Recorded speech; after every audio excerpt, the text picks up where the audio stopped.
The air in the small farmhouse outside Brownsville, Texas, smelled of desperation and failure when Clara Bennett learned her father had sold her to pay his gambling debts.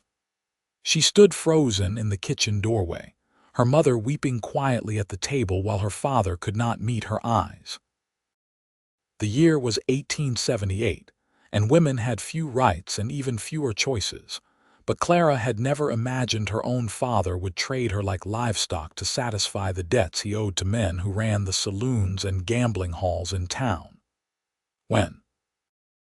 Clara asked, her voice surprisingly steady despite the trembling in her hands.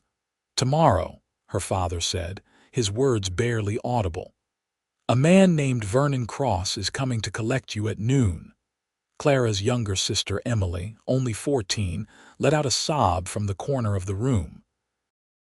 Their mother continued to weep, her shoulders shaking with the force of her grief. But Clara felt nothing except a strange numbness spreading through her chest. She had worked this failing farm alongside her parents for 20 years, trying to coax crops from stubborn soil, trying to make something from nothing. And now this was her payment. How much? Clara asked.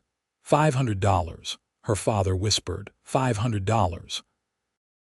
The price of a decent horse, a good rifle, a small piece of land. The price of a daughter's freedom. That night, Clara lay awake in the small bed she shared with Emily, listening to her sister's restless sleep. She thought about running, about taking one of their 2 remaining horses and riding until she reached a town where no one knew her name. But where would she go? What would she do? A woman alone on the trail was vulnerable to dangers worse than being sold to settle a debt. At least this way, there would be papers, some legal protection, even if minimal. When dawn broke across the flat Texas landscape, Clara rose and dressed in her best calico dress, the blue one with tiny white flowers that her mother had made 3 years ago for Sunday services. She braided her dark hair with steady fingers, refusing to let her hands shake. If she was going to be taken like property, she would at least go with her dignity intact. The morning crawled by with agonizing slowness. Her mother tried to press food on her, but Clara could not eat. Emily clung to her, crying, and Clara held her sister close, breathing in the familiar scent of her hair and committing it to memory. "Be good," Clara whispered. "Help Mama, and do not let Papa's weakness become your burden." Emily nodded against her shoulder, unable to speak through her tears. At precisely noon, the sound of horses approaching made everyone in the house go still. Clara moved to the window and saw 3 riders coming up the dusty road that led to their farmhouse. Her heart began to pound despite her resolve to remain calm. The lead rider was a large man with a cruel face and expensive clothes that looked out of place in the harsh Texas sun. Vernon Cross, she presumed. Beside him rode a thin man who looked like a clerk or accountant, carrying saddlebags that presumably held papers. But it was the 3rd rider who caught and held Clara's attention. He sat tall in his saddle, a man who looked to be in his mid-20s, with sun-darkened skin and hair the color of wheat at harvest time. He wore the practical clothes of a working cowboy, dusty boots, worn denim, a hat that had seen better days, and a gun belt that rested easy on his hips like he knew how to use it. Even from a distance, Clara could see something in the way he held himself, a quiet confidence that had nothing to do with arrogance. Her father stepped out onto the porch, and Clara followed, keeping her chin high. She would not cower. Vernon Cross dismounted with the heavy movements of a man used to being served. He looked Clara up and down with an appraising eye that made her skin crawl, then nodded to the clerk. "She looks healthy enough," Cross said, as if Clara were a mare he was considering purchasing. "Let us complete the transaction." The clerk dismounted and began pulling papers from his saddlebag. Clara's father shuffled his feet, still unable to meet her eyes. The third rider, the cowboy, remained mounted, but Clara could feel his gaze on her, steady and considering. "The debt is $500, plus interest accrued over the past 6 months," the clerk said in a nasal voice. "That brings the total to $575. In exchange for cancellation of this debt, Mr. Bennett transfers ownership of his daughter Clara Bennett to Mr. Vernon Cross to serve as household staff for a period of no less than 5 years, or until such time as the debt is otherwise satisfied." Household staff. The words were meant to sound respectable, but Clara knew what they really meant. She would be a servant, a slave in all but name, with no wages and no freedom, and whatever household duties Vernon Cross deemed appropriate. "I did not agree to 5 years, Clara's father said weakly. "You said 2 years, Cross smiled, showing yellowed teeth. "Interest, Mr. Bennett. Should have paid your debt sooner." The cowboy shifted in his saddle, and Clara glanced at him again. He was watching the exchange with an expression she could not quite read, his jaw tight beneath several days' worth of stubble. The clerk laid the papers on a small table someone had brought out to the porch and produced a pen and ink. "Sign here, Mr. Bennett, and here.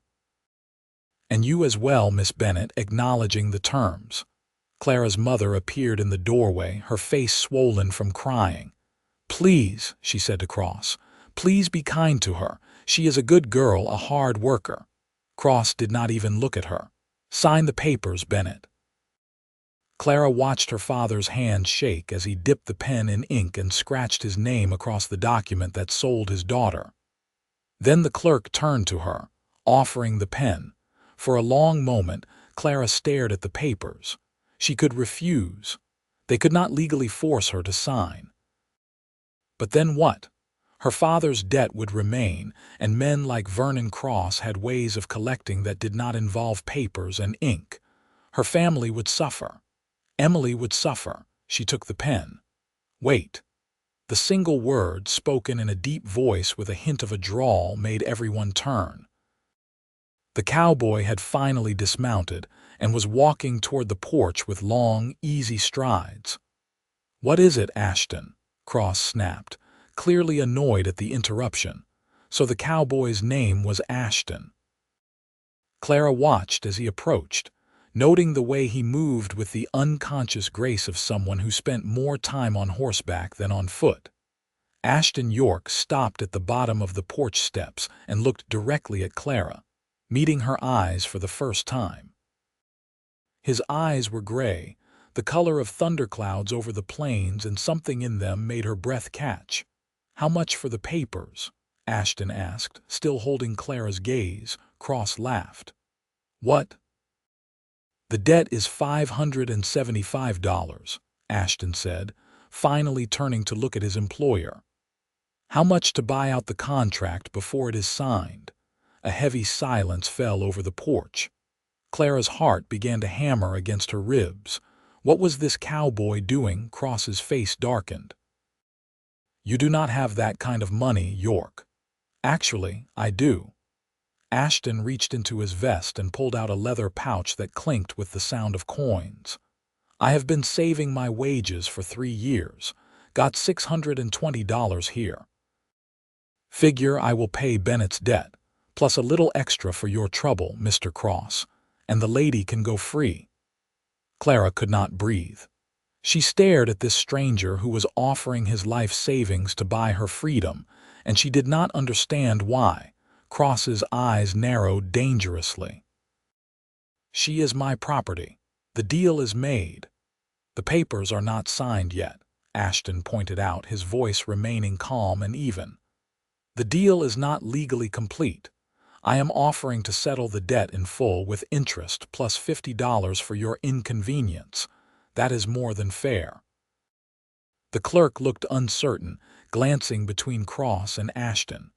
Clara's father seemed frozen, unable to process what was happening. "Why?" Cross demanded. "Why would you throw away 3 years of savings on some farmer's daughter?" Ashton's jaw tightened. Because what you are doing here is wrong, and we both know it. You are not looking for household staff. You are buying a woman to use however you see fit, and calling it legal because her father is desperate enough to sign papers. I have worked for you for 2 years, Mr. Cross, and I have seen enough. Consider this my notice and my offer to settle this transaction before it becomes something uglier. Clara saw the fury building in Cross's face, saw his hand move toward the gun at his hip. Without thinking, she stepped forward. "Wait," she said. "If this man is willing to pay my father's debt, is that not the point? The debt gets settled. My father gets his relief. What does it matter who pays it?" The clerk cleared his throat nervously. "Actually, Miss Bennett has a point. The contract was for settlement of debt through service. But if the debt is settled through cash payment, the contract becomes void. Legally speaking." Cross looked at his clerk with such venom that the thin man took a step back. Then Cross turned to Ashton, his voice low and dangerous. "You will regret this, York. I do not take kindly to being crossed by men who work for me." "I do not work for you anymore," Ashton said quietly. "Do we have a deal or not?" The moment stretched out, tense and dangerous. Clara could see her father sweating, could hear her mother's shallow breathing from the doorway. Everything hung in balance. Finally, with visible effort, Cross nodded. "Fine. Give Bennett the money for his debt. Give me 50 for my trouble and my time. And then, I never want to see either of you again." Ashton counted out the money with methodical precision. He handed $575 to Clara's father, who took it with shaking hands. He gave $50 to Cross, who snatched it with barely concealed rage. Then Ashton turned to the clerk. "I will take those papers," he said. The clerk hesitated, looking at Cross. Cross jerked his head in a sharp nod. The clerk handed the unsigned documents to Ashton. What happened next would stay burned into Clara's memory for the rest of her life. Ashton York took those papers, the documents that would have bound her to Vernon Cross for 5 years, and he tore them in half. Then he tore them again and again, until they were nothing but scraps that drifted to the porch floor like snow. "She is not property," Ashton said, looking at Cross. "Nobody is."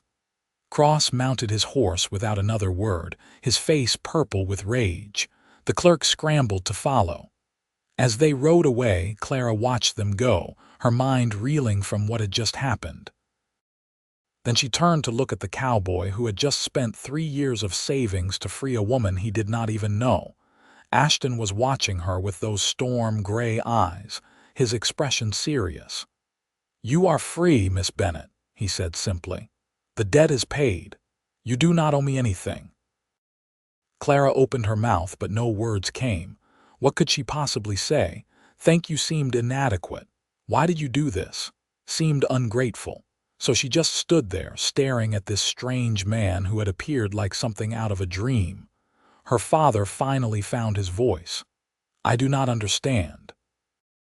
"Why would you do this for my daughter? You do not know us." Ashton looked at the older man, and Clara saw something hard flash in his eyes. "I know enough.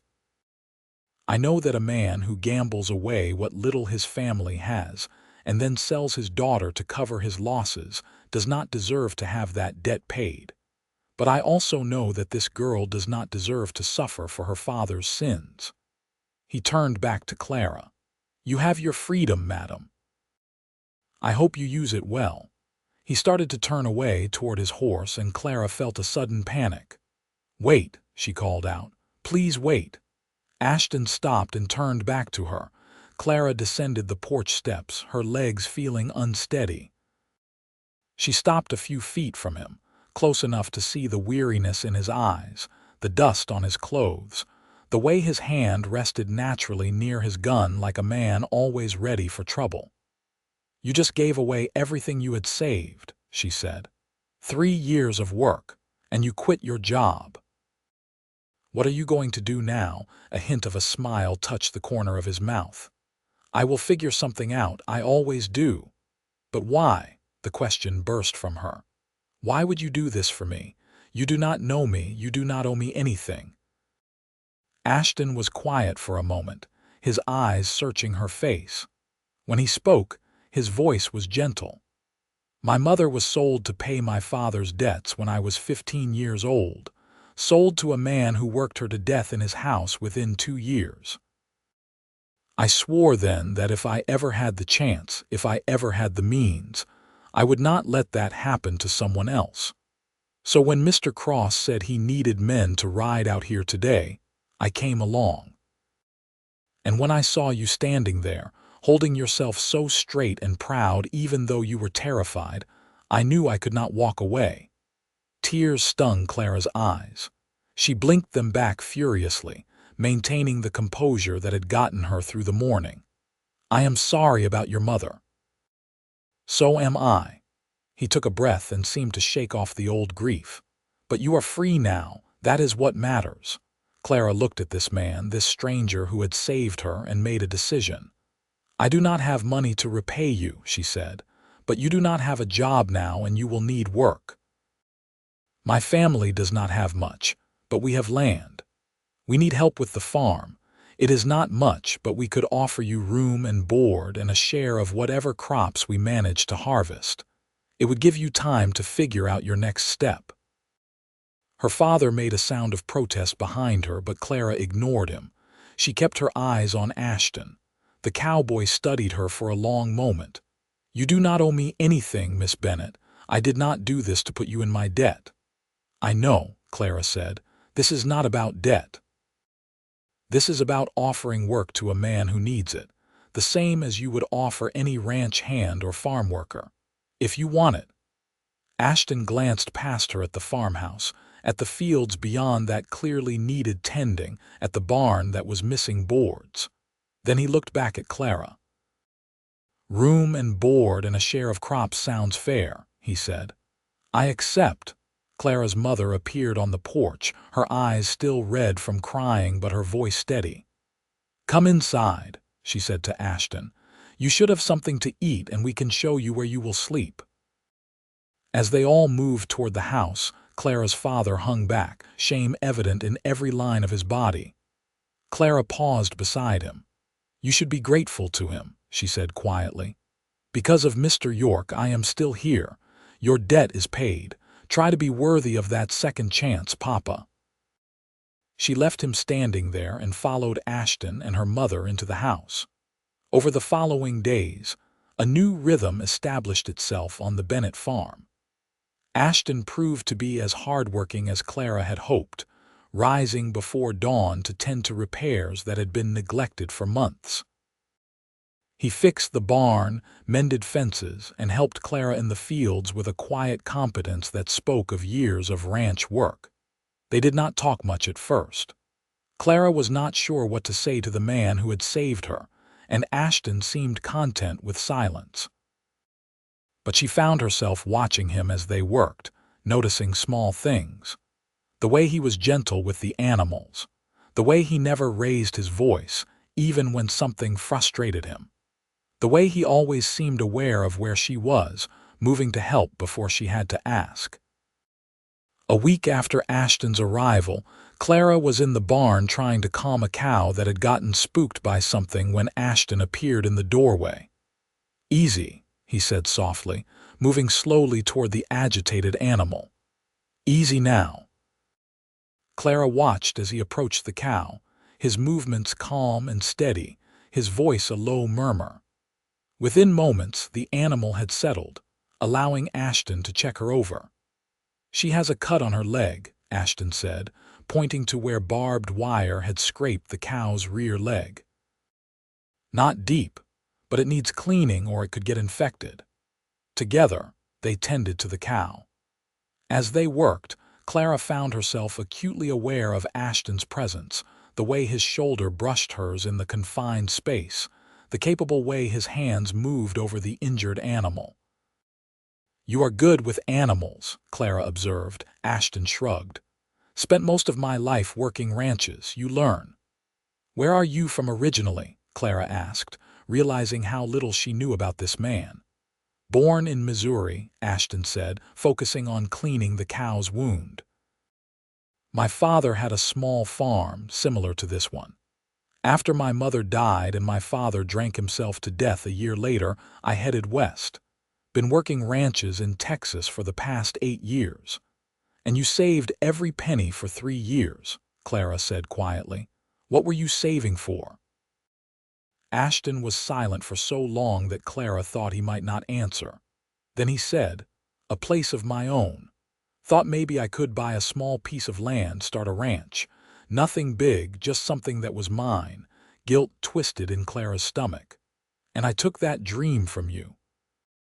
He looked at her then, his gray eyes serious. "No, I made a choice. There will be other chances for land. There would not have been another chance for you if you had signed those papers to cross."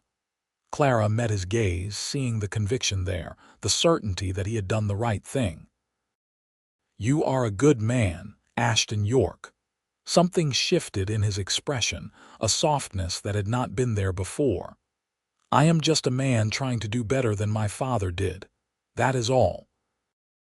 They finished with the cow in silence, but it was a different kind of silence than before, more comfortable, more companionable. That evening, as the family sat down to dinner, Emily asked Ashton about his travels. Clara's mother shot her youngest daughter a warning look, but Ashton smiled and began telling stories about the places he had seen, the people he had met. Even Clara's father seemed to relax slightly as Ashton talked about breaking horses and rounding up cattle on the vast ranches farther west. Clara listened, watching Ashton's face as he talked, seeing glimpses of the life he had led before he had torn up those papers and changed everything. As the weeks passed, the farm began to show signs of improvement. Ashton worked tirelessly, and Clara worked alongside him, the two of them falling into an easy partnership. They planted late crops, hoping to salvage something from the growing season. They repaired equipment, tended animals, and slowly brought order to the chaos that had descended on the Bennett farm. Clara found herself looking forward to the mornings, to working beside Ashton in the fields. They talked more now, about everything and nothing. He told her about the places he had been, and she told him about growing up on the farm, about her dreams of seeing more of the world someday. "What would you do?" Ashton asked one afternoon as they took a break from working in the garden behind the house. "If you could do anything." Clara wiped sweat from her forehead and considered the question. "I would like to see a city," she said finally. "A real city with buildings taller than 1 story and streets full of people. I would like to go to a theater and see a show. I would like to wear a dress that cost more than $5 and eat in a restaurant where someone else does the cooking." She laughed, embarrassed. "Silly dreams." "Not silly," Ashton said seriously. "Everyone should get to see something beyond where they were born. Have you seen cities?" Clara asked. "A few. Austin, San Antonio, even went up to Dallas once." He smiled at the memory. "They are loud and crowded and everything smells like horse manure and too many people, but they are something to see," Clara laughed. "You make it sound so appealing."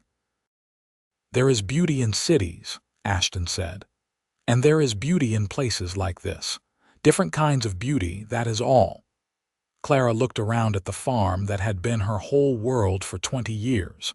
She had always seen it as a prison, a place that kept her small and limited.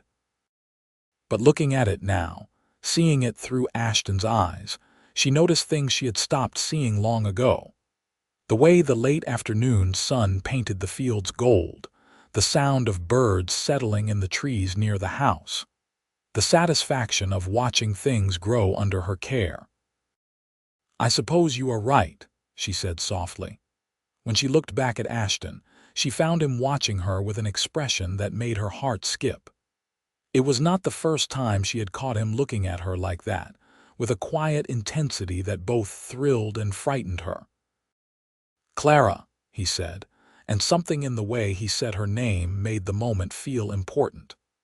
"I want you to know that I am not expecting anything from you. You do not owe me gratitude or attention or anything else. I know some men might see what I did as buying your obligation, but that is not what this is. You are free, truly free. I want you to understand that." Clara's throat felt tight. "I know," she managed. "I do know that, Ashton, but what if I want to give you my attention? Not because I feel obligated, but because I choose to." She saw his breath catch, saw the hope that flared in his eyes before he carefully banked it. "Then I would be honored," he said quietly. "But I want you to be sure. Take your time. There is no rush."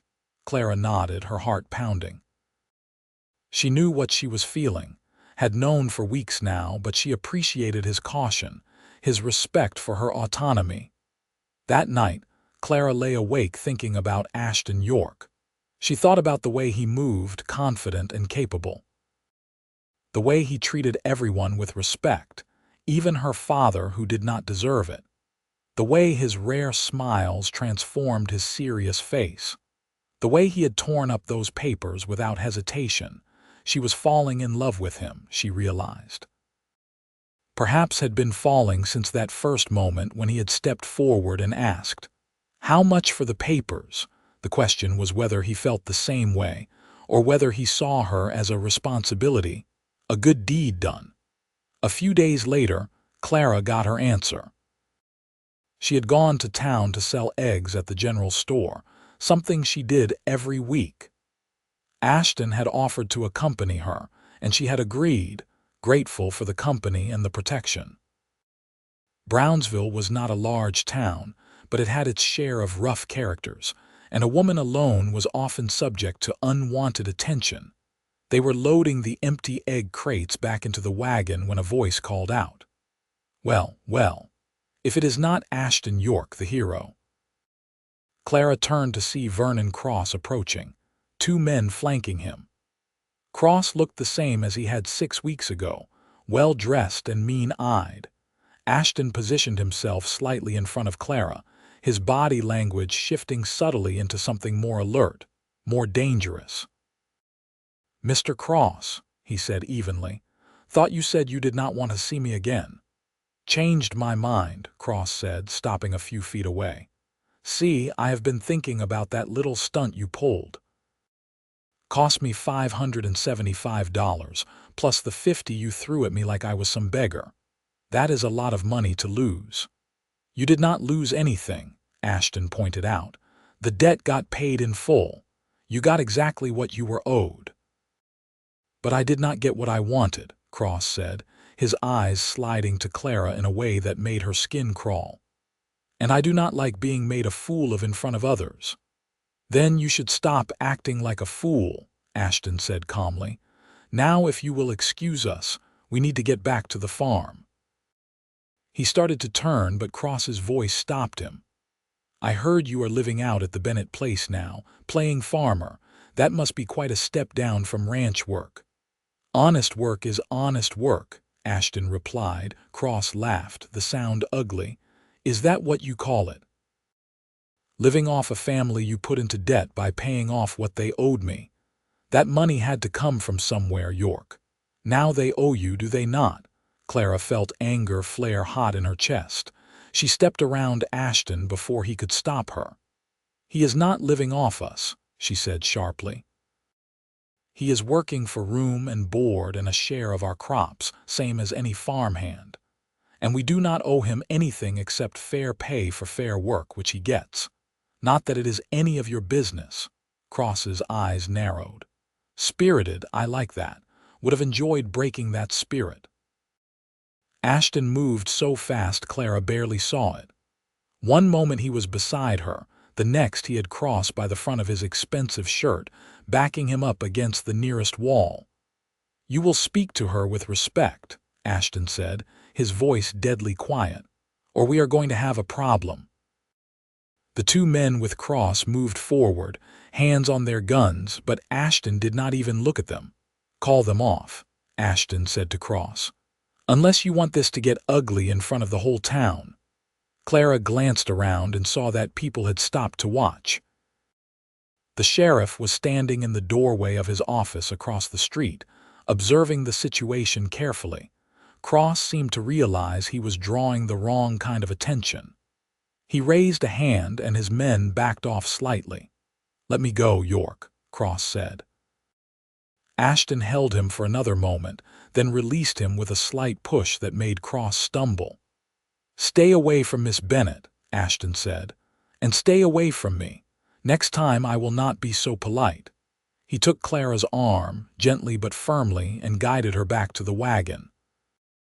He helped her up onto the seat, then climbed up beside her and took the reins. As they pulled away, Clara could feel Cross watching them. She glanced back and saw the rage on his face, the calculation in his eyes, and she felt a chill despite the warm afternoon. "He is going to cause trouble," she said quietly. Ashton nodded, his jaw tight. "Probably. Men like Cross do not like being crossed. He will want to get even somehow." "I am sorry," Clara said. "If I had not spoken up and made him angry, you have nothing to apologize for," Ashton interrupted. "You have every right to defend yourself and speak your mind. Cross was being disrespectful. He needed to be put in his place." They rode in silence for a while, the wagon rattling over the rutted road that led out of town. Finally, Clara said, "You were very quick to defend me." Ashton glanced at her, then back at the road. "Of course I was. He was being inappropriate." "It was more than that," Clara said carefully. "You were angry, really angry." Ashton was quiet for so long that Clara thought he might not respond. Then he said, "I do not like seeing you disrespected. I do not like men like Cross thinking they can speak to women however they want, just because they have money and power. And I especially do not like anyone suggesting that what happened 6 weeks ago was anything other than what it was me doing the right thing because it needed doing." "That is all it was?" Clara asked softly. "Just the right thing." The wagon hit a rut and jostled them both. Ashton pulled the horses to a stop and turned to face her fully. "No," he said, his gray eyes intense on hers. "It is not all it was. From the moment I saw you standing on that porch, refusing to show fear even though you were terrified, something in me just knew. Knew that I could not let Cross take you. Knew that I would do whatever it took to keep you safe. At first I told myself it was about my mother, about old grief and unfinished business. But that was not the whole truth." Clara's heart was pounding so hard she could barely hear over it. "What is the truth?" Ashton reached out and gently touched her face, his calloused fingers warm against her cheek. "The truth is that I was halfway in love with you before I even knew your name. The truth is that working beside you these past weeks, getting to know you, seeing your strength and your kindness and your spirit, has made me fall the rest of the way. And the truth is that when Cross looked at you like that, like you were something he could own and use, I wanted to hurt him for it. That probably makes me a bad man, but there it is." Clara could not breathe, could not think beyond the fact that Ashton York was touching her face and telling her he loved her. "You are not a bad man," she whispered. "You are the best man I have ever known." "Clara," he said her name like a prayer. "I know I said there was no rush, that you should take your time. But I need you to know that my feelings are not going to change. Whether you feel the same way or not, whether you ever feel the same way or not, I am going to be here. I am going to work this farm and respect your choices and keep you safe. That is not going to change." "I do," Clara said. "Feel the same way. I have been falling in love with you since you tore up those papers, maybe since before that. When I saw you sitting on that horse, and something in me just recognized you somehow." The smile that spread across Ashton's face was like the sun coming out from behind clouds. He leaned in slowly, giving her every chance to pull away, and then his lips were on hers and Clara was kissing him back, pouring weeks of longing and gratitude and love into the kiss. When they finally broke apart, both breathing hard, Ashton rested his forehead against hers. "I do not have much to offer you," he said quietly. "No land of my own, no fortune, just myself and a willingness to work hard and build something." "That is enough," Clara said. "That is more than enough." They sat there on the wagon seat, holding each other as the Texas sun beat down and the horses stamped impatiently. And Clara felt a happiness so complete it almost frightened her. When they finally continued home, Ashton reached over and took Clara's hand, holding it as he drove the wagon with the other. Clara laced her fingers through his and thought about how much her life had changed in 6 weeks, how close she had come to a very different fate. Her mother took one look at them when they arrived home and smiled, the first genuine smile Clara had seen on her face in months. "Finally," was all she said, but it was enough. That night after dinner, Ashton asked Clara's father if he could speak with him privately. Clara watched them go outside onto the porch, her stomach fluttering with nerves even though she knew what Ashton was going to say. They were out there for a long time. When they came back in, her father looked subdued but not angry. "Ashton has asked for permission to court you properly," he said to Clara. "I told him yes. It is the least I can do given everything."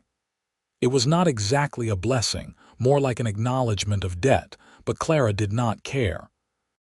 She looked at Ashton, who was watching her with those steady gray eyes, and she nodded. "I would like that very much," she said.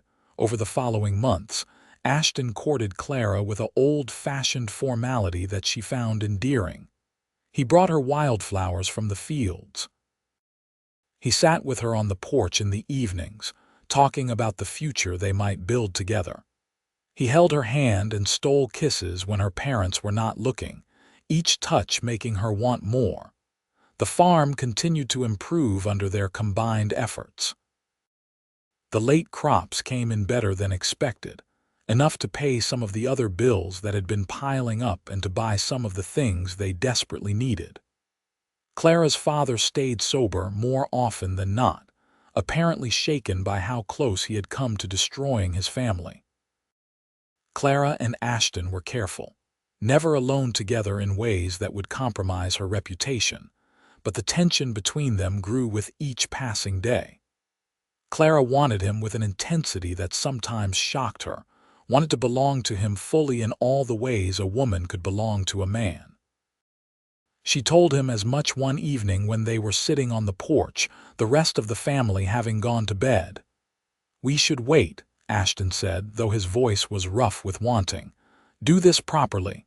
Marriage first. Then marry me," Clara said simply.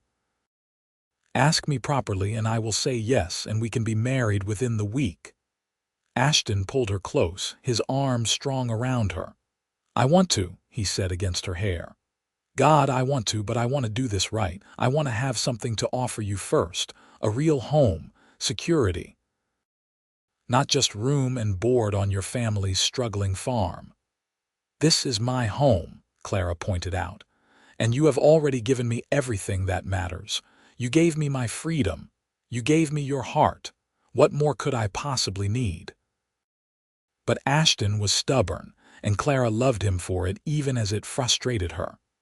He wanted to build something first, wanted to prove he could provide for her properly. The winter months came on, cold and harsh. The farm work slowed, but there were still animals to tend and repairs to make. Ashton talked about hiring himself out to neighboring ranches in the spring, making extra money to save toward their future. Then, just after the new year turned to 1879, Vernon Cross made his move. Clara was alone at the farm, her parents and sister having gone to town for supplies. Ashton was out checking the boundary fences, a job that would take most of the day.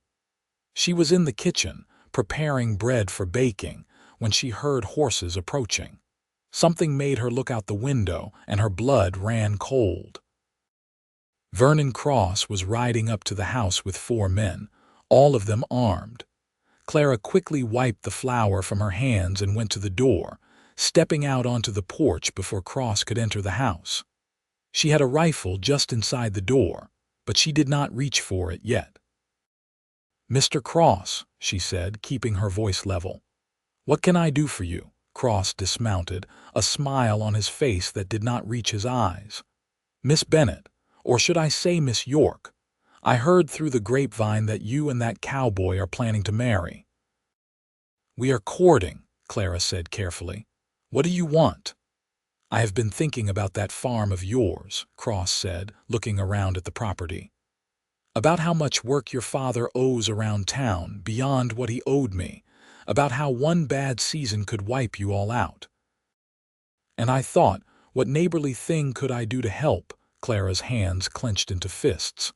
"We do not need your help." "Now, do not be hasty," Cross said. "I am prepared to make a very generous offer. I will buy this land from your father. Pay off all his debts, give him enough to start fresh somewhere else. Everyone wins." "The land is not for sale," Clara said. "Everything is for sale at the right price," Cross replied. "Now, your father is not here to speak for himself, but I am sure when he hears my offer, the land is not for sale," Clara repeated, more firmly this time. "Please leave." Cross's smile faded. "I am trying to be reasonable here, Miss Bennett, but I can be unreasonable if I need to be. Your father has debts all over town. I have been buying them up. Did you know that? I now hold paper on this farm worth nearly $300. I could call those debts due any time I want. I could take this farm from your family through perfectly legal means." Cold fear washed over Clara, but she kept her face impassive. "Then why have you not?" "Because I am a businessman, not a monster," Cross said. "I would rather make a fair deal than force a family out of their home, but I will do what I have to do to get what I want, and what I want is this land." "So you talk to your father, you talk to that cowboy of yours, and you convince them that selling to me is the smart play. Otherwise, things might get difficult around here." He remounted his horse, tipping his hat to her in a mockery of politeness. "You have 1 week to decide. After that, I start collecting on those debts." Clara watched them ride away, her heart pounding. As soon as they were out of sight, she went inside and sat down at the kitchen table, her mind racing. She was still sitting there when Ashton returned an hour later. He took one look at her face and was by her side immediately. "What happened?" Clara told him everything. As she spoke, she watched Ashton's expression grow darker. "He has been planning this," Ashton said when she finished. "Probably since the day I bought out your father's contract. He is using the land to get back at both of us." "What are we going to do?" Clara asked. "If he holds $300 in debt against the farm, he could take it. The law would be on his side." Ashton stood and paced across the kitchen, his mind clearly working through options. "How much is the farm worth?" "I do not know exactly. Maybe $800, $1,000. The land is not great, but there is enough of it." "So Cross is offering to pay off $300 in debt and give your father enough to start over. That could be $500 total. Less than the land is worth, but enough to make it look legitimate." Ashton shook his head. "He is smart. He has found a way to take what he wants and make it legal." "Could you talk to my father?" Clara asked. "Convince him not to sell. I can try," Ashton said. "But ultimately it is his decision. It is his land, his debt." When Clara's family returned an hour later, Ashton and Clara met them in the yard. Clara explained what had happened, and her father's face went ashen. $300, he whispered. "I did not know it was that much." "Did you know Cross was buying up your debts?" Ashton asked. Her father shook his head. "I knew there were debts around town. I have been trying to pay them down slowly, but I did not know Cross was behind it." They went inside and sat around the kitchen table. Clara's mother held Emily close, the girl looking frightened. Clara felt Ashton's hand find hers under the table, his grip strong and reassuring. "We have options," Ashton said. "We can fight this. We can go to the sheriff, explain what Cross is doing." "The sheriff is in Cross's pocket," Clara's father interrupted bitterly. "Half the town is. Cross owns the biggest saloon in Brownsville, plus the hotel and the livery. He has money and influence. What do we have?"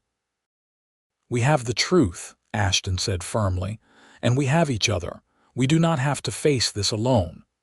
Clara's father looked at Ashton with something like hope. "You have an idea, maybe," Ashton said slowly, "but I need to think about it, and we need to know exactly what we are dealing with. Tomorrow, I will go to town and find out exactly which debts Cross holds and how much is owed. Once we know that, we can make a plan." True to his word, Ashton rode to town the next morning. He was gone most of the day, and when he returned, his expression was grim.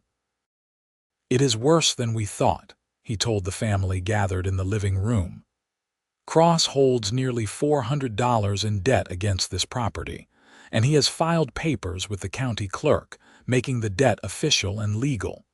If you default, he can foreclose on the farm." Clara felt her stomach drop. $400. We do not have that kind of money." "No," Ashton agreed. "But Cross does not know that I know some people in San Antonio, people who might be willing to help." "Why would anyone in San Antonio care about our problems?" Clara's father asked. "Because I worked for a man there before I came to Brownsville," Ashton explained. "Man named James Anders.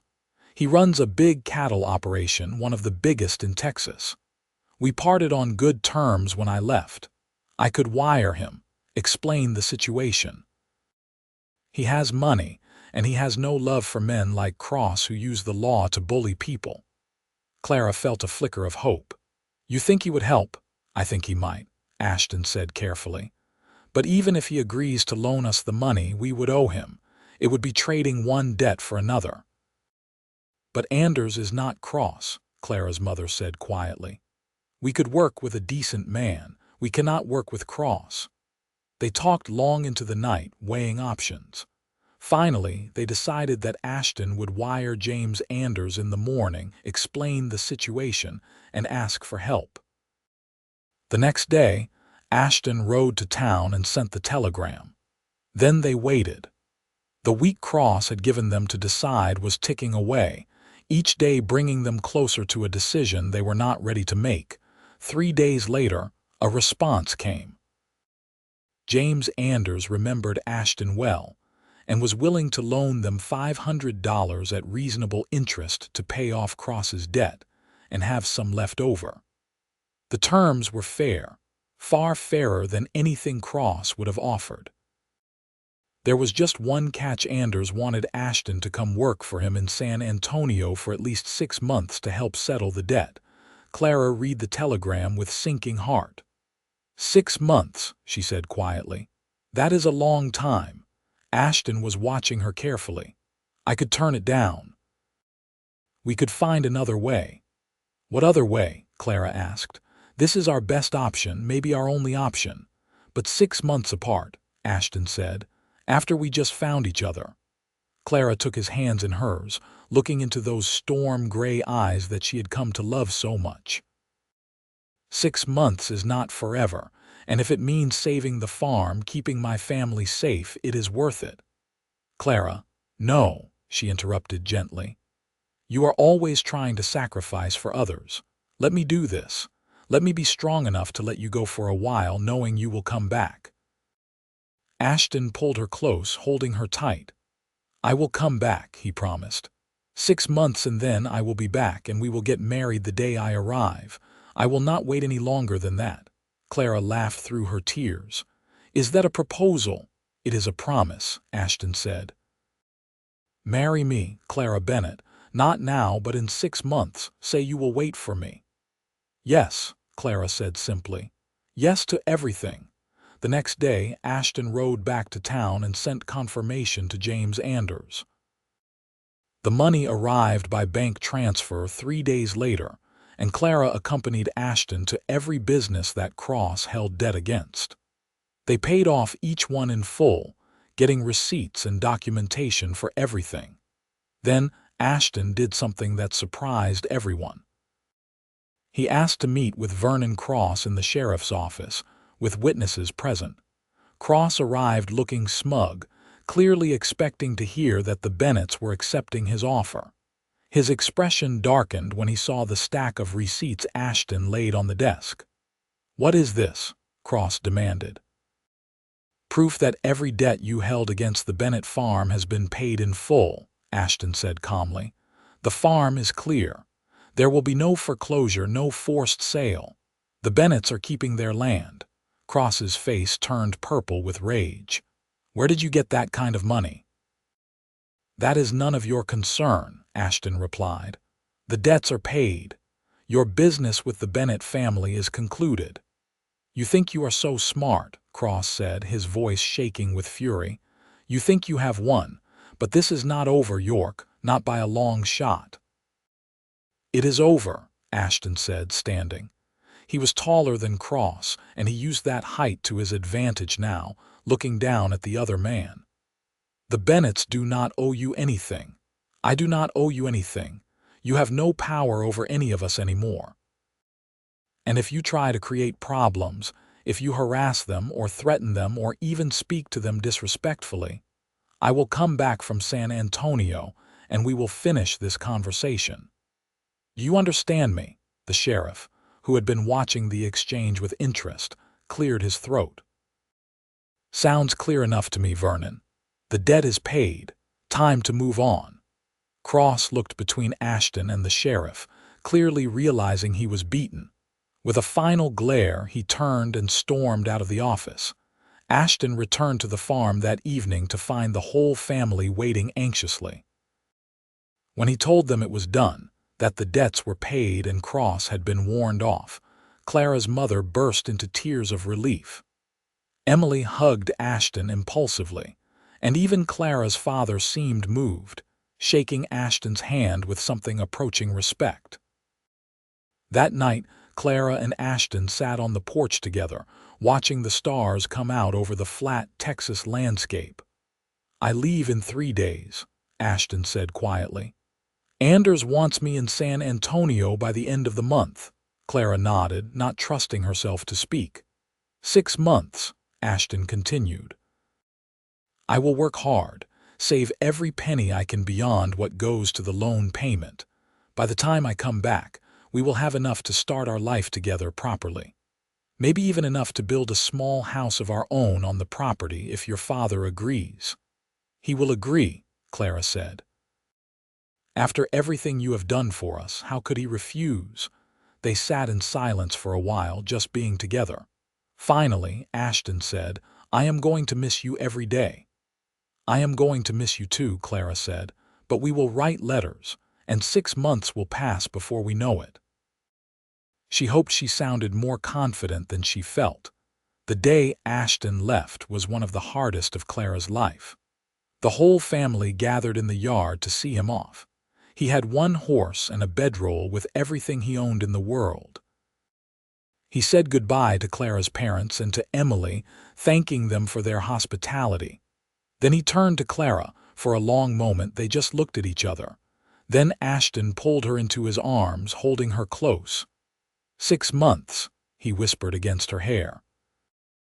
"And then you are going to be my wife." 6 months, Clara agreed. "I will be waiting."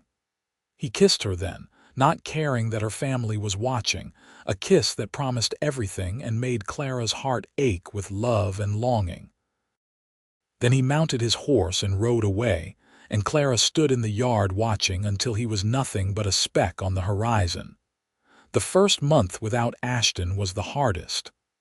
Clara threw herself into work, helping with the farm, cooking, cleaning, anything to keep her mind occupied.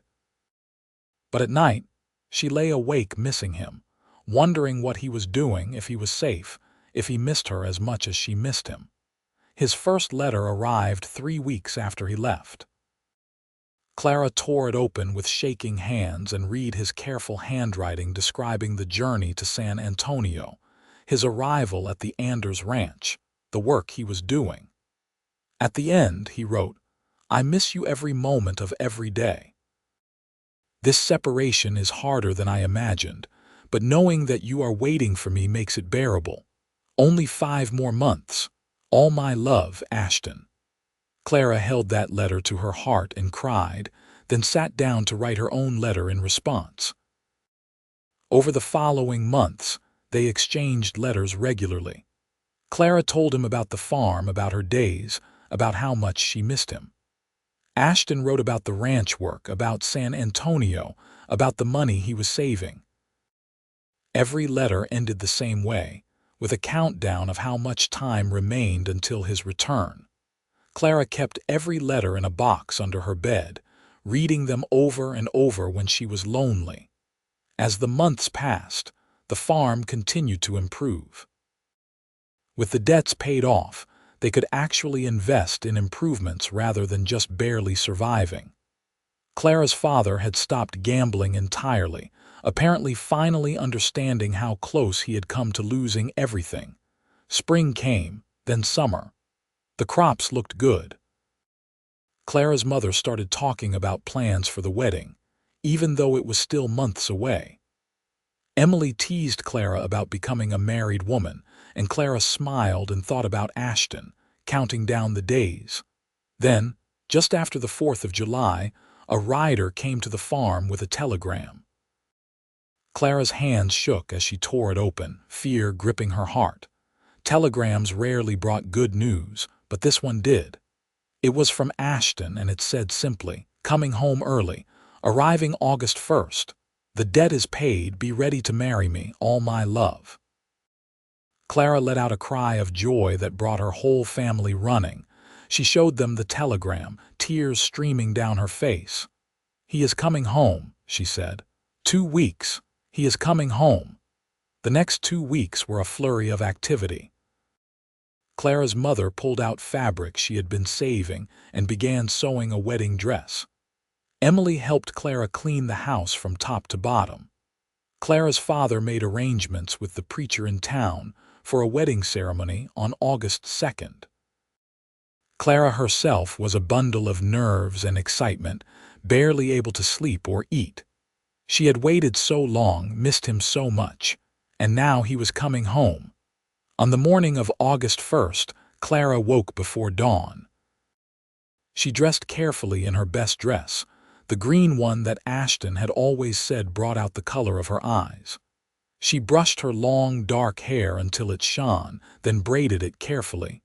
Then she waited. The morning crawled by with agonizing slowness. Clara paced the porch, unable to sit still. Her mother brought her food she could not eat. Emily sat with her, holding her hand and sharing in her excitement. Finally, around midday, they saw a rider coming up the road. Clara's heart leaped. She knew that figure, the way he sat a horse, the broad shoulders and confident posture. "Ashton," she breathed. Then she was running, flying down the road toward him, her skirts hiked up and propriety forgotten. Ashton saw her coming and kicked his horse into a gallop, closing the distance between them. He pulled up and was out of the saddle before the horse had fully stopped. And then Clara was in his arms and he was spinning her around, both of them laughing and crying at the same time. "You are early," Clara said, pulling back just enough to look at his face to assure herself he was really there. "You were not supposed to be back for 2 more months." "I worked extra hours, took on additional jobs, saved every penny," Ashton said, his hands framing her face like something precious. "I could not stand being away from you any longer, and Anders was happy with my work. The debt is fully paid, Clara. We do not owe anyone anything." Clara kissed him, pouring 6 months of longing and love into it. When they finally broke apart, both breathless, Ashton kept his arms around her. "Marry me tomorrow," he said. "I know your mother has been planning things, and if you want to wait, we can wait, but God, Clara, I do not want to spend one more day not being your husband." "Tomorrow," Clara agreed without hesitation. "Tomorrow cannot come fast enough." They walked back to the house hand in hand, Ashton leading his horse. The family welcomed him with genuine warmth, and even Clara's father seemed happy to see him return. That evening they sat on the porch together, Ashton's arm around Clara's shoulders, and talked about everything and nothing. He told her about San Antonio, about the ranch work and the people he had met. She told him about all the small moments he had missed, the way the farm was thriving, how much she had missed him. "I am never leaving you again," Ashton said firmly. "Whatever life brings, we face it together from now on." "Together," Clara agreed, leaning into his warmth and feeling completely at peace for the first time in 6 months. The next day dawned clear and bright. Clara's mother helped her into the wedding dress that had been lovingly stitched together, a simple but beautiful design in white cotton with lace at the collar and cuffs. Emily wove wildflowers into Clara's braided hair and declared her the most beautiful bride in Texas. The ceremony took place in the small church in Brownsville, with neighbors and friends in attendance. Clara's father walked her down the aisle, and for once he stood straight and sober and looked almost proud. But Clara only had eyes for Ashton, who stood at the front of the church in his best clothes, his wheat-colored hair neatly combed and his gray eyes locked on her with an intensity that took her breath away. The preacher led them through the traditional vows. When it came time for Ashton to say, "I do," his voice rang out clear and certain, no hesitation whatsoever. Clara's own voice was strong as well, declaring before God and witnesses that she chose this man, this life, this future. When the preacher declared them husband and wife, Ashton kissed her with a tenderness that brought tears to Clara's eyes. She was married.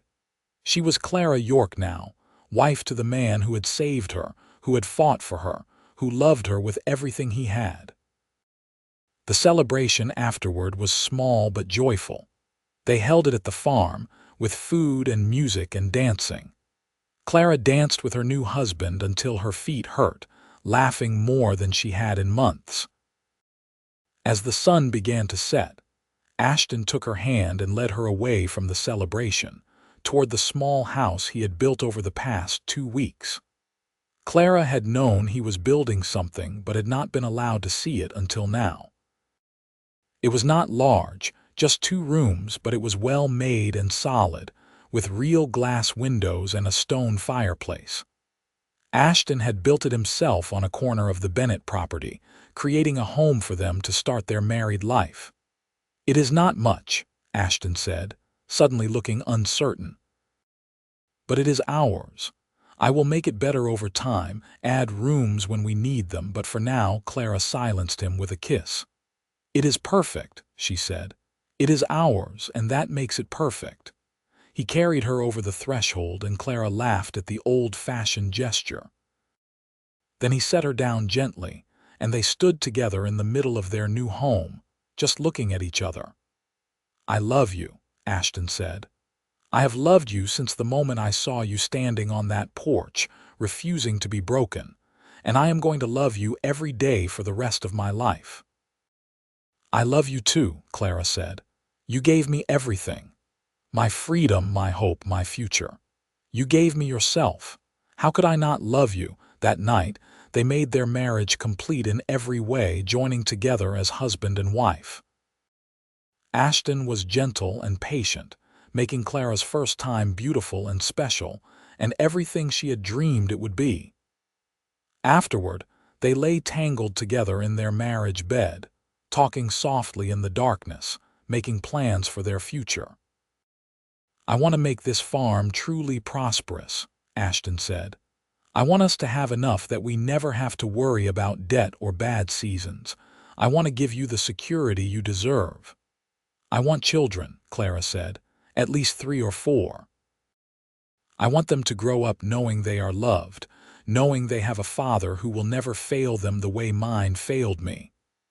"They will know," Ashton promised. "Our children will never doubt that they are wanted and loved." "And I want to see those cities you told me about," Clara continued. "Maybe not right away, but someday. I want to see San Antonio and Dallas and Austin with you." "We will," Ashton said, kissing her forehead. "We will see everything you want to see. We have a whole lifetime ahead of us, Clara. A lifetime to build and dream and love." The first year of their marriage was one of hard work and quiet happiness.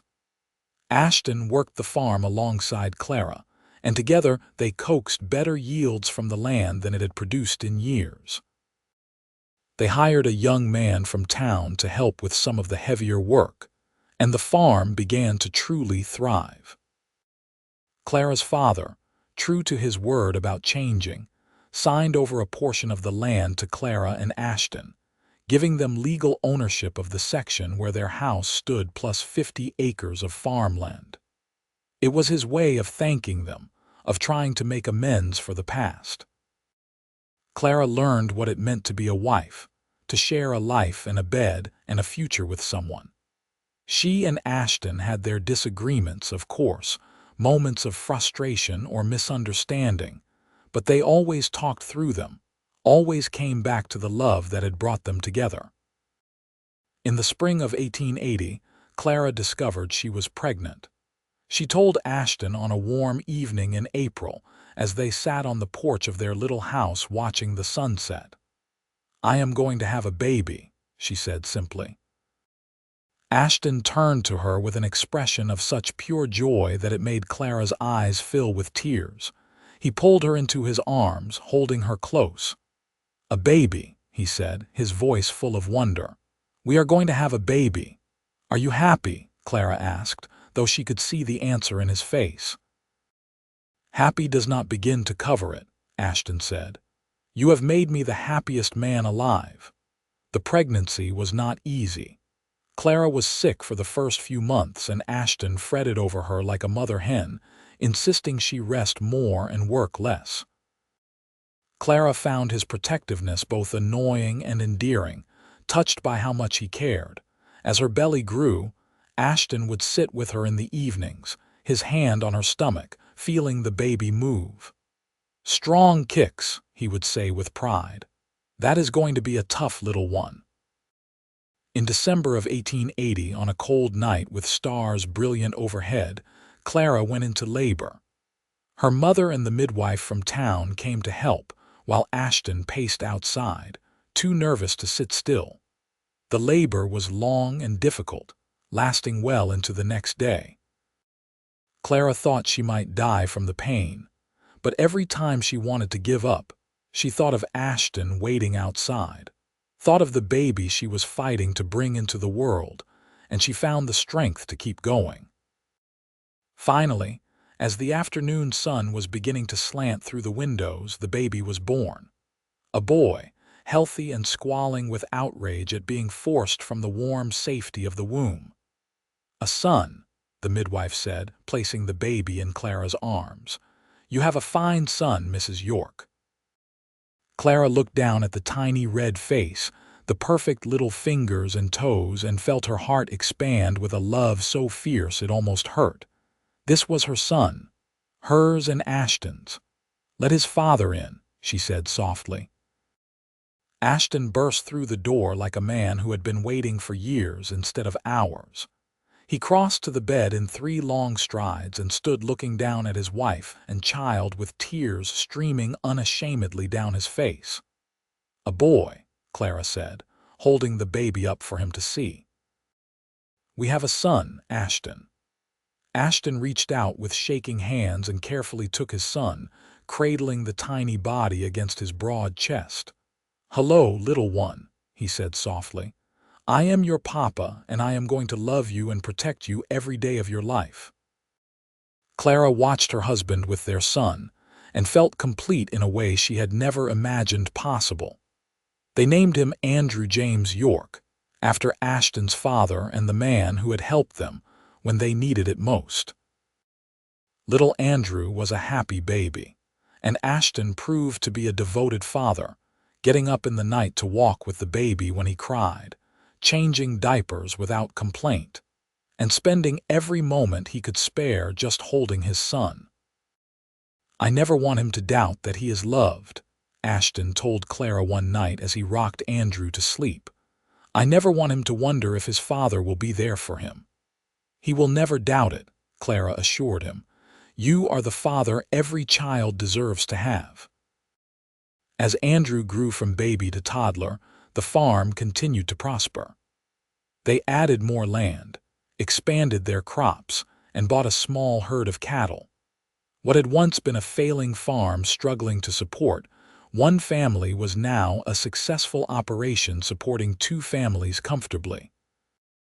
In 1882, Clara gave birth to their second child, a daughter they named Catherine Rose. She had Clara's dark hair and Ashton's gray eyes, and her father was hopelessly smitten from the first moment. "I thought I could not love anything as much as I love Andrew," Ashton said, holding his tiny daughter.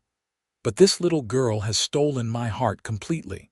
Clara laughed, watching her strong cowboy husband turn to putty in the hands of a baby girl. "You are going to spoil her terribly." "Absolutely," Ashton agreed without shame. By 1884, the family had grown again with the birth of twin boys, Thomas and Daniel. The little house had been expanded to accommodate the growing family, with rooms added and a second story built. It was a real home now, filled with the noise and chaos of children. Clara's parents had moved into town, her father working at the general store and apparently content to live a quieter life. Emily had married a nice young rancher from a neighboring county, and the two families visited often. One evening, when Andrew was 4 and the twins were still babies, Clara and Ashton sat on the porch of their expanded home, watching Andrew and Catherine play in the yard. "You ever think about that day?" Clara asked. "The day Cross was going to take me." "Sometimes," Ashton admitted. "It feels like another lifetime ago now, like it happened to different people." "In a way it did," Clara said. "We were different people then, younger, less certain, less formed." "Do you regret anything?" Ashton asked, taking her hand. Clara thought about it seriously. "No," she said finally. "Not even the hard parts, because all of it led here, to this life we have built together, to our children and our home and our future. How could I regret anything that brought me to this?" Ashton raised her hand to his lips and kissed it. "I do not regret a single moment. Not even the hard ones, not even the sacrifice. You and our children, this life we have made, it is more than I ever dreamed possible." "Do you miss it?" Clara asked. "The adventure, the open trail. You spent years wandering, working different ranches, seeing new places. Now you are tied down to one farm, one family." Ashton looked at her seriously. "Clara, I spent years wandering because I did not have anything worth staying for. I worked from place to place because no place felt like home. But this," he gestured at their house, their land, their children playing in the yard, "this is what I was searching for all along. I just did not know it. I do not miss the wandering. I am exactly where I want to be." In 1886, Clara gave birth to their 5th child, another daughter named Sarah Jane. The family was large and loud and wonderful, and Clara loved every chaotic moment of it. She and Ashton made good on their promise to see the world beyond their farm. Over the years, they took trips to San Antonio and Austin, showing their children the cities Clara had once dreamed of seeing. They went to theaters and restaurants and stayed in hotels, experiencing all the things Clara had imagined as a young woman trapped on a failing farm. But she always loved coming home to their farm, to the land they had built their life on. As the years passed, the children grew. Andrew showed a talent for working with horses and took over that aspect of the farm operations. Catherine was clever with numbers and helped keep the farm accounts. The twins were inseparable, working together in the fields. Little Sarah followed her father everywhere, learning everything he could teach her about ranching and farming. Clara's parents passed away in the early 1890s, her father first and her mother a year later. Clara mourned them, but she also felt a sense of peace. Her father had died sober and employed, having made what amends he could for his past failures. Her mother had died knowing her children and grandchildren were safe and happy. Vernon Cross, they heard, had lost everything in a bad investment and left Texas in disgrace sometime around 1887. Clara felt no satisfaction in his downfall, just relief that he could never threaten her family again. In 1895, Andrew married a sweet girl from town named Margaret, and they built a house on the far edge of the property. Clara watched her son stand at the altar with his bride and thought of the day she had married Ashton, how young they had been, how uncertain of the future. Now here was their son, grown and starting his own family. "We are getting old," Clara said to Ashton that night. He pulled her close, and she settled against him the way she had 1,000 times over 17 years of marriage. "We are getting older," he corrected.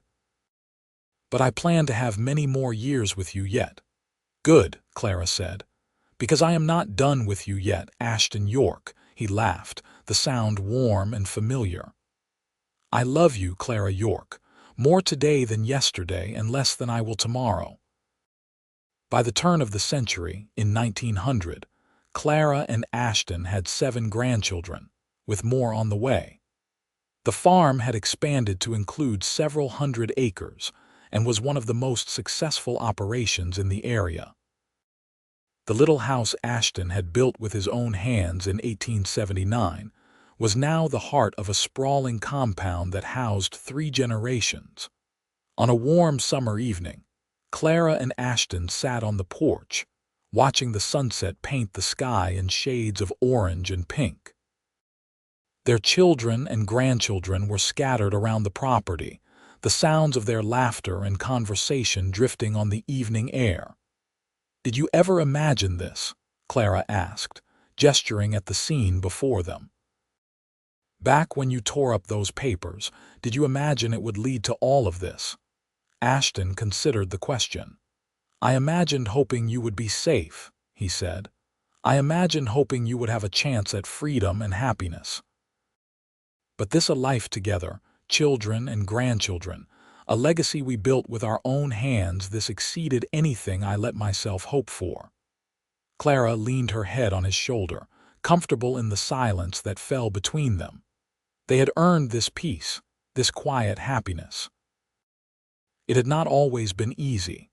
There had been bad seasons and sick children and moments of worry and doubt, but they had faced everything together, and their love had only deepened with time. "I would do it all again," Clara said softly. "Every moment, every hardship, every joy. I would do it all again to end up right here with you." "As would I," Ashton said, pressing a kiss to the top of her head. "As would I."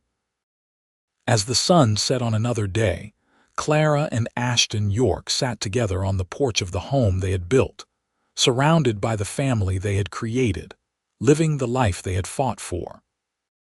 The scared young woman who had almost been sold to pay her father's debts was long gone, replaced by a woman who knew her own strength and worth.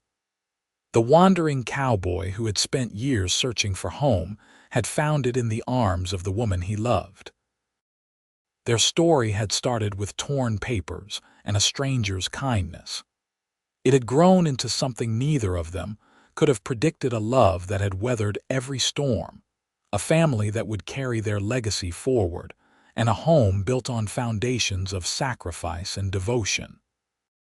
As night fell and the stars began to appear overhead, the same stars that had shone down on them that first night in their little house so many years ago, Clara and Ashton York knew they had lived a good life. More than good, a blessed life, full of love and purpose and meaning. And they knew that whatever time they had left together, whether it was months or years or decades, They would face it the same way they had faced everything since that fateful day in 1878 when a cowboy tore up some papers and called her his together, with love, until the very end. The children eventually called them in for supper, and they went inside to join their family, hand in hand the way they had walked through life for over 20 years. The house was full of noise and warmth and life, exactly as it should be. This was their happily ever after, hard-won and deeply cherished, and it was more than either of them had ever dreamed possible.